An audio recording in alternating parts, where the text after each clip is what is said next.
एक बांग्लादेश की खातून थी, 22 साल की खातून तो नहीं, लड़की कह सकते हैं।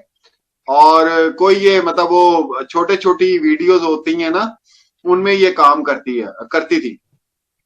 अच्छा। इसको कल पुलिस ने गिरफ्तार किया, ठीक है। जी। और आप ये देखें कि इसके ऊपर वही धाराएं लगी हैं जो सीमा हैदर पे लगी हैं। इसके ऊपर आईपीसी सेक्शन की 420 लगी है, आईपीसी की 465 लगी है, आईपीसी की 468 लगी है, आईपीसी की 471 लगी है, की 34 भी लगी है जो नितरपाल पे और सचिन पे लगी है। अच्छा, अब यहां पे मंजू दीदी सवाल क्या है? सवाल ये है कि एक हफ्ते में चार्जशीट भी आती है, एक हफ्ते में गिरफ्तारी भी होती है, और आप ये देखें कि ये नहीं, इसके घर वालों को भी गिरफ्तार कर लिया गया जो इसके साथ मुंबई में रह रहे थे। इसने ये जो इसके ऊपर 420 लगाई गई है ना चार्जशीट पे, वो इसलिए लगाई गई है कि इसने 2 नंबरी की है, आधार कार्ड जाली बनाया है, उसके बाद पासपोर्ट जाली बनाया है, और किसी फैमिली मेंबर के थ्रू ये वहां एंटर हुई है, और वहां पे आके ये फिल्मों में छोटी छोटी जो शॉर्ट मूवीज होती हैं उनके अंदर काम करती रही है। तो जी। अब ये हुआ है कि जब किसी ने कंप्लेन की है या एफआईआर जो भी उसके अंदर लिखी गई है या काटी गई है, तो उसके मुताबिक आप ये देखें, सवाल क्या है? सवाल ये है कि सारी धाराएं वो हैं, बल्कि सीमा हैदर की ज्यादा है, इसकी बिल्कुल। कम है। कम। सीमा हैदर की ज्यादा है, बांग्लादेश जी। की है। और आपने जनाब फौरी तौर में एक हफ्ते में चार्जशीट भी हो गई, उसके बाद गिरफ्तारी भी हो गई, और जनाब उसके घर में जो लोग रह रहे थे वो भी गिरफ्तार हो गए। और अभी लाइव में आने से पहले मेरे सामने एक न्यूज आई कि बांग्लादेश में भी कार्रवाई की जा रही है, इसके कोई चाचा मामा जो भी होगा।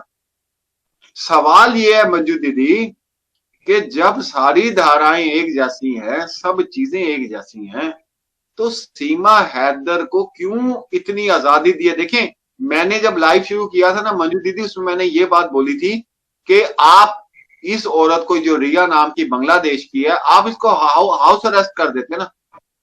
बिल्कुल। सीमा हैदर को भी तो हाउस अरेस्ट किया ना, आप इसको बिल्कुल। हाउस अरेस्ट कर देते, आप इसके ऊपर वो सारी चीजें करते जो सीमा हैदर पे आपने की हुई है। इसके ऊपर आपने एक हफ्ते में कार्रवाई कर दी, और सीमा हैदर जो है वो 18 माह से उसका कोई पता नहीं है। तो इससे साफ जाहिर होता है मंजू दीदी कि बेइंतहा पैसा और बेइंतहा ताकत इसके पीछे मौजूद है। ये तो आज क्लियर हो गया जी। आप क्या बिल्कुल। कहना चाहेंगे? किसी न किसी सख्त शख्स का तो इसके ऊपर हाथ है, जैसे कि ये बोलती है ना कि मेरे ऊपर बहुत बड़ी शख्सियत का हाथ है, मैं नाम ओपन नहीं कर सकती हूँ। तो इस किसी न किसी केस में तो ये आई है, किसी न किसी का तो हाथ है इसके ऊपर। वरना कोर्ट से, क्योंकि इंटरनेशनल मामला है, मोबिन सर को इतनी मशक्कत करने की जरूरत ही नहीं पड़ती। ये तो सीधा सीधा मैटर था, इनलीगल एंट्री का था। इसको जहां भी भेजते, इसको कस्टडी में रखते, हाउस अरेस्ट में है, तो ये सोशल मीडिया का ऐसे इस्तेमाल नहीं करने दिया जाता। या हो सकता है भैया, ये भी हो सकता है क्योंकि पाकिस्तान जैसा कि हमारे देशों के बीच में संबंध नहीं अच्छे समझे जाते हैं, तो हो सकता है नजर में तो पूरी होगी और इसको छूट दी हो। मुझे जहां तक लगता है कि इसको पूरी इंटरनेट जो यूज करने का दिया गया है ना, क्योंकि ये जिस जिस गैर मुल्क से इसने इनलीगल एंट्री किया है, तो जैसे हाउस अरेस्ट है, तो इसको बिल्कुल भी इंटरनेट का यूज नहीं करने दिया जाता। और लेकिन अगर करने दिया जा रहा है तो हो सकता है उसके पीछे रीजन हो। इस, इसके पीछे भी रीजन हो सकता है। और इसके ऊपर हाथ तो अब तो मुझे नहीं लगता कि इसको किसी का सपोर्ट है, क्योंकि अब तो मामला आपको पता ही है, कोर्ट में है तो कोर्ट से ही होना है जो भी होना है। उस समय अगर ये गिरफ्तार इसका वो नहीं होता तो ये उस समय डिपोर्ट होती या जेल जो भी होता इसको तुरंत तो हो जाता। और हाथ तो है इसके ऊपर, है ये तो 100% है, किसी न किसी का हाथ तो है इसके ऊपर। वरना सोशल मीडिया पे इतने धड़ल्ले से आप देख रहे हो तो कितने फुल कॉन्फिडेंट इसके अंदर होता है, जब किसको होना चाहिए कि भाई मैं पाकिस्तान से आई हूँ, 4 बच्चों को लेके आई हूँ, जैसे कि दिखाती थी असहाय मजबूर हूँ, गुलाम हैदर मुझे मारता था पीटता था, तो एक डर होता है ना, वो डर तो इसके अंदर कभी रहा ही नहीं। कैश भाई, आपको अब नहीं लगता इसके अंदर वो डर दिखाई देता है? आपको लगता है क्या है? नहीं, बिल्कुल भी नहीं। इसमें डर होता तो मैंने आपको पहले बताया था कि इसके तो जब स्टार्ट में ही शुरू हुई थी ना, जिसकी वजह से जितने भी पत्रकार थे इंडिया के, जितने भी बड़े चैनल थे, वो बार बार यही सवाल उठाई जा रहे थे कि इतना कॉन्फिडेंस के अंदर आया कहां से। देखें, वही, और कोई शक।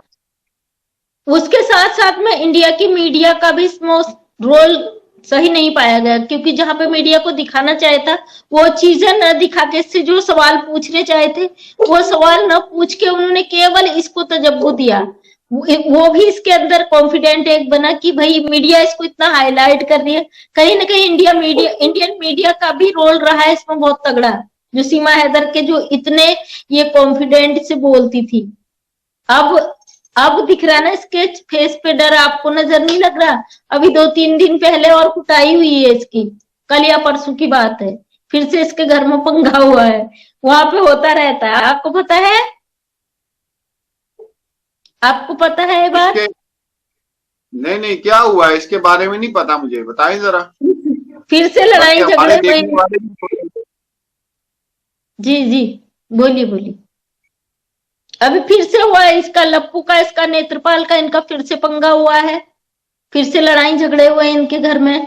और गुलाम हैदर के जो बच्चे हैं, वो बच्चे अपने पिता से मिलने की जिद कर रहे हैं। वो कह रहे हैं कि हमें अपने अब्बू के पास जाना है। ये जो मैंने सुना, बिल्कुल खास व्यक्ति से ही सुना मैंने कि उसके गुलाम हैदर के, जो आज मैंने वीडियो डाला है इन पे दोनों टॉपिक पे, वो बच्चे भी जिद कर रहे कि हमें अपने मुल्क जाना, अपने अब्बू के पास जाना है। अब जब गुलाम हैदर भाई आएंगे ना, उनके सामने जब बच्चे होंगे, तो तब पता चलेगा कि इसकी हालत क्या होती है। इसको तब पता चलेगा अपना कि भाई मैंने क्या गुनाह किया है। बिल्कुल इसी तरह, और ये अभी नहीं, इसकी कुटाई तो डेली होती है, हर दूसरे तीसरे दिन के बाद। वो तो और रोज का है, जब हालात, इसको डोज मिलता रहता बीच बीच में। वो तो इसको आदत भी हो गई होगी अब, बीच में इसको आदत पड़ चुकी है अब डोज लेने की। अगर इसको डोज ना मिले तो इसके खुद दिमाग कुलबुलाने लगता है कि कौन सा उत्पात मचाऊं। ये मजबूर हो गई ना अपने आदत से। जब दीदी ये 4 दिन के लिए गायब हो जाए ना, उस वक्त आप समझ जाया करें इसकी ठीक ठाक जो है ना, इसको कूटा गया। और फिर जब ये बिल्कुल, हालात ठीक होते हैं, तो छत पे बैठ के वीलॉग बना देती है।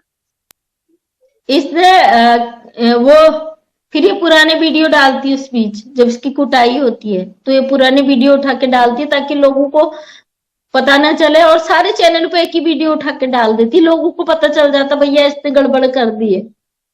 इसके ये बिल्कुल। जो खबर है ना, अच्छा। मुझे इसी के नोएडा के बगल में कोई रहती है, मेरी फ्रेंड है, उसकी जानने वाली वहां पे रहती है, जहां पे उसके बच्चों को से भी वो मिलती रहती है। और बच्चे, क्योंकि बच्चे तो देखो मासूम है, वो तो अड़ोस पड़ोस में भी जाते हैं, वो तब वो बच्चे आपस में बात करते होंगे कि हमारे साथ क्या हो रहा है।